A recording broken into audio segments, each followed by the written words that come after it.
पश्चिम बंगाल में बीजेपी के साथ खेला हो गया है। जी हां, इधर पश्चिम बंगाल में एसआईआर हुआ और दूसरी तरफ राज्य में इसे लेकर बीजेपी बुरी तरह से फंस गई है। बीजेपी को दो तरफा नुकसान होता हुआ दिख रहा है।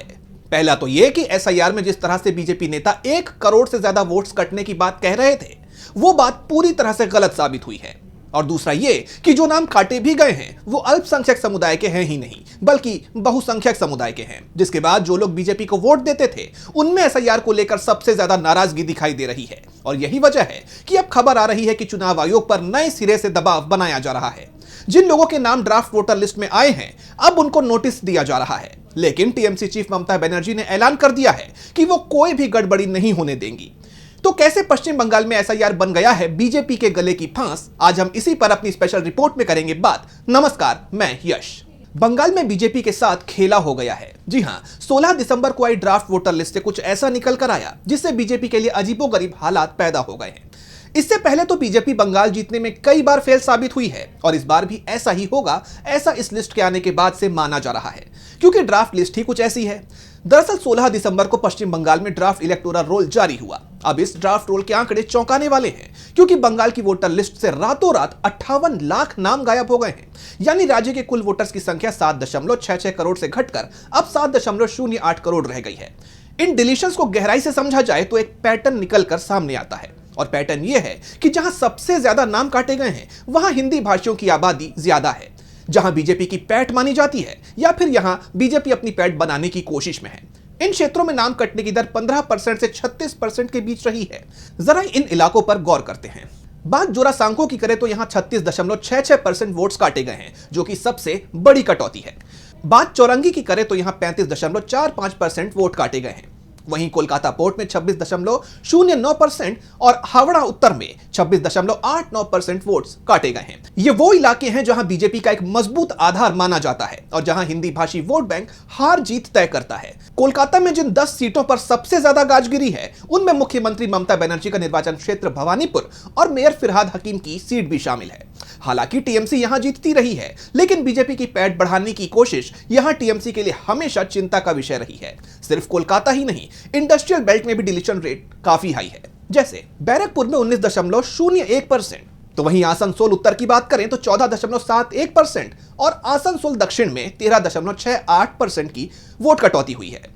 ये वो सीटें हैं जहां बीजेपी और टीएमसी के बीच कांटे की टक्कर रहती है। एक तरफ जहां शहरी और हिंदी भाषी क्षेत्रों में 20% से ऊपर नाम कट रहे हैं, वहीं बंगाल के मुस्लिम बहुल यानी माइनॉरिटी डोमिनेटेड जिलों में तस्वीर बिल्कुल उलट है। मुर्शिदाबाद, मालदा और उत्तर दिनाजपुर जैसे जिलों में जहां अल्पसंख्यक आबादी निर्णायक भूमिका में है, वहां नाम हटाने की दर ना के बराबर रही है। जैसे मुर्शिदाबाद की बात करें तो यहां 66.3% मुस्लिम आबादी है। यहां किसी भी विधानसभा क्षेत्र में डिलीशन का आंकड़ा 10% को पार नहीं कर पाया। डोमकल जैसी सीट पर मात्र 3.4% नाम हटाए गए। बात मालदा की करें तो यहां 51.6% की मुस्लिम आबादी है और इसके अंतर्गत आने वाली मानिक चौक जैसी सीटों पर सिर्फ 6.08% की कटौती हुई है। वही बात उत्तर दिनाजपुर की करें तो इसके अंतर्गत आने वाली चोपड़ा, गोलपोखर और इस्लामपुर जैसी सीटों पर भी यह आंकड़ा 7% से 8% के बीच ही सिमट गया। अब इन आंकड़ों से बीजेपी तिलमिला गई है। बीजेपी कह रही है कि बीएलओ स्वतंत्र रूप से काम नहीं कर पाए और सत्ताधारी टीएमसी के दबाव में उन क्षेत्रों को निशाना बनाया गया जहां बीजेपी का वोट बैंक मजबूत है। यानी जो आरोप अब तक विपक्ष लगाता आ रहा था, अब वही आरोप बीजेपी लगा रही है। बंगाल की राजनीति में किंग मेकर माना जाने वाला मतुआ समुदाय भी इस छंटनी से अछूता नहीं रहा। उत्तर और दक्षिण 24 परगना के मतुआ प्रभुत्व वाले इलाकों जैसे कस्बा और बनगांव उत्तर में भी अच्छी खासी संख्या में नाम काटे गए हैं। कस्बा में 17.95% और बनगांव उत्तर में 9.71%। मतुआ समुदाय तो पहले से ही एसआईआर को लेकर नाराज दिखाई दे रहा था। बीजेपी ने साल 2020 के चुनाव में मतुआ समुदाय को भरोसा दिलाया था कि वो उन्हें भारत की नागरिकता दिलवाएगी।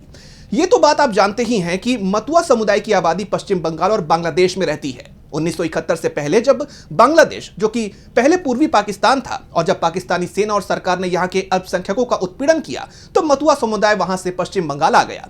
आज पश्चिम बंगाल में इस समुदाय की आबादी करीब 18 से 20% है। पश्चिम बंगाल की 50 विधानसभा सीटों पर यह निर्णायक स्थिति में है। ये लोग लंबे वक्त से भारत की नागरिकता की डिमांड कर रहे हैं और एसआईआर की प्रक्रिया में इन्हें सबसे ज्यादा परेशानी का सामना करना पड़ा है। मतुआ समुदाय की इसी परेशानी को देखते हुए पश्चिम बंगाल की मुख्यमंत्री ममता बनर्जी ने जब एसआईआर के खिलाफ प्रदर्शन शुरू किए, तो इसके लिए मतुआ समुदाय के गढ़ उत्तर 24 परगना के बोन गांव को चुना गया था। बीजेपी की सबसे बड़ी चिंता की बात यह है कि मतुआ समुदाय किसी भी पार्टी का कोर वोट नहीं रहा है और जिस तरह से एसआईआर को लेकर उसके अंदर नाराजगी दिखाई दे रही है, उसके बाद यह माना जा रहा है कि बीजेपी को पश्चिम बंगाल में बड़ा नुकसान होने वाला है। और जिस तरह से मतुआ समुदाय के गढ़ में भारी संख्या में वोट्स काटे गए हैं, उसके बाद टीएमसी और बीजेपी के बीच जुबानी जंग शुरू हो गई है। टीएमसी के प्रवक्ता अरूप चक्रवर्ती ने कहा है कि यह लिस्ट साबित करती है कि बीजेपी का बांग्लादेशी घुसपैठ का नैरेटिव झूठा है। जो नाम कटे हैं वो उत्तर प्रदेश और बिहार से आए प्रवासी श्रमिक हैं, न कि विदेशी घुसपैठिए। वहीं बीजेपी नेता राहुल सिन्हा ने चुनावी मशीनरी की निष्पक्षता पर सवाल उठाते हुए इसे एक सोचा समझा पॉलिटिकल डिलीशन बताया है, ताकि आने वाले चुनावों में विपक्ष के वोटिंग पावर को कम किया जा सके। अब सवाल यह है कि क्या यह महज एक इत्तेफाक है कि डिलीशन की सबसे ज्यादा मार उन्हीं इलाकों पर पड़ी है जो बीजेपी के गढ़ हैं या जहां हिंदी भाषी रहते हैं। वैसे खबर यह भी आ रही है कि पश्चिम बंगाल में अभी खेला खत्म नहीं हुआ है, बल्कि यह तो सिर्फ शुरुआत है, क्योंकि चुनाव आयोग की तरफ से यह भी कहा गया है कि जो गणना प्रपत्र मिले हैं उनमें से 1 करोड़ 65 लाख में तो गड़बड़ियां मिली हैं, यानी करीब 1 करोड़ 65 लाख लोगों के नाम चुनाव आयोग के टारगेट पर आ गए हैं। जो खबरें आ रही हैं उसमें दावा किया गया है कि करीब 1 करोड़ 90 लाख वोटर्स को ईआरओ की तरफ से नोटिस भेजने की अब तैयारी है। उनके सत्यापन के लिए दस्तावेज मांगे जाएंगे। जो वोटर चुनाव आयोग की तरफ से मांगी गई इस जानकारी को देने में सफल नहीं होंगे, उनका नाम फाइनल वोटर लिस्ट में शामिल नहीं होगा। और इसे लेकर टीएमसी ने बीजेपी और चुनाव आयोग पर तीखा हमला भी किया है। पार्टी की तरफ से कहा गया है कि लगभग 2 करोड़ वोटर्स की सुनवाई की संभावना नागरिकों को डराने और उनकी नागरिकता पर सवाल उठाने का एक प्रयास है। सवाल ये भी उठ रहे हैं कि एसआईआर की ड्राफ्ट लिस्ट को बड़े पैमाने पर बदलने की अब कोशिश की जाएगी। हारी हुई बाजी जीतने के लिए क्या अब बंगाल के मूल वोटर्स के नामों पर भी कैंची चलाई जाएगी? साफ है, एसआईआर को लेकर पश्चिम बंगाल में आगे बहुत कुछ होने वाला है। तो फिलहाल इस स्पेशल रिपोर्ट में बस इतना ही। इसी तरह की तमाम रिपोर्ट्स के लिए देखते रहिए डीबी लाइव। मुझे दीजिए इजाजत, नमस्कार। हमारे चैनल से जुड़े रहने के लिए YouTube पर टाइप करें डीबी लाइव, सब्सक्राइब बटन को क्लिक करें और बेल आइकन को दबाना न भूलें ताकि खबरें आप तक पहुंचती रहें। देखते रहिए डीबी लाइव, क्योंकि यहाँ हैं खबरें लगातार। हमारे चैनल से जुड़े रहने के लिए YouTube पर टाइप करें डीबी लाइव, सब्सक्राइब बटन को क्लिक करें और बेल आइकन को दबाना न भूलें ताकि खबरें आप तक पहुंचती रहें। देखते रहिए डीबी लाइव, क्योंकि यहाँ हैं खबरें लगातार।